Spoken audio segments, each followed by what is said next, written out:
peut-être vous, êtes-vous au courant des griefs?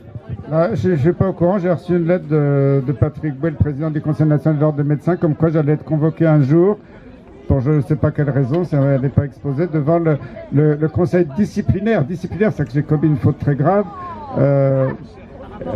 Et alors, il y a un communiqué là aujourd'hui on était 6 médecins dans la charrette, donc on va être conduit à l'échafaud parce qu'on a soigné, parce qu'on a dit la vérité.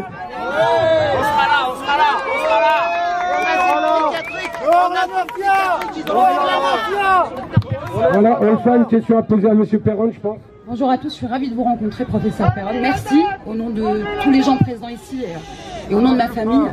J'aimerais, en votre présence à tous, demander aux Français une chose. Donc l'anesthésie du premier confinement étant passée, quand est-ce que la prise de conscience va-t-elle s'exprimer dans la rue? Quand est-ce que les Français vont sortir de cette léthargie qui s'est emparée d'eux? Où est passé le Gaulois réfractaire?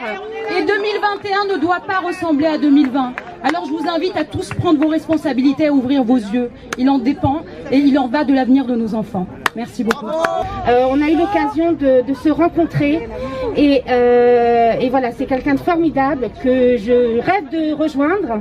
Je travaille à la paix, à Pompidou.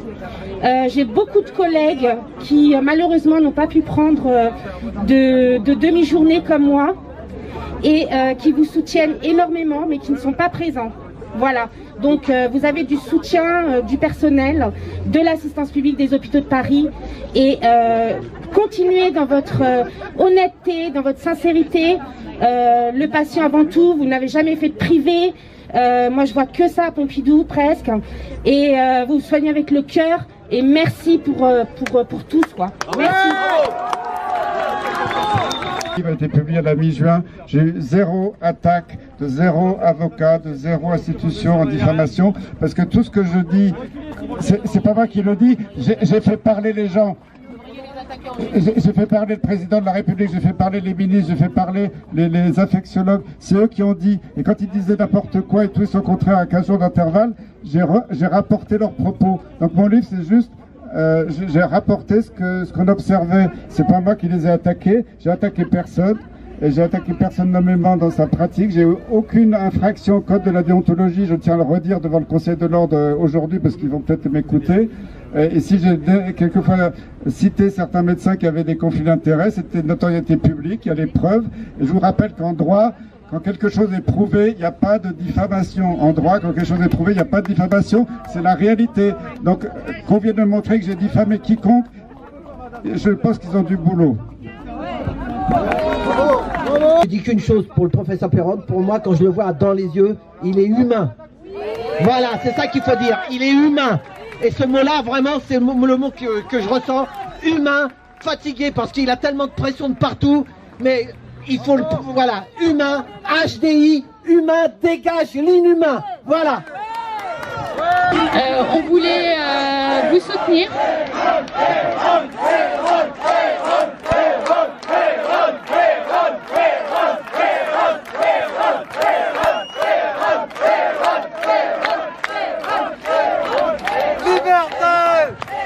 Donc voilà, vous êtes notre chef de service, vous avez été là quand on a eu besoin de vous, on sera là pour vous, on ne vous lâche pas. Maintenant, il y a beaucoup de collègues qui sont au chevet du patient qui ne peuvent pas descendre aujourd'hui, mais ils sont là, ils sont derrière lui.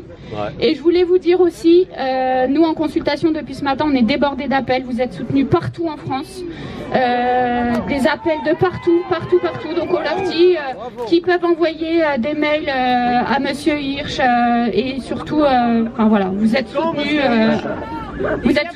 et on ne vous lâchera pas. Bravo.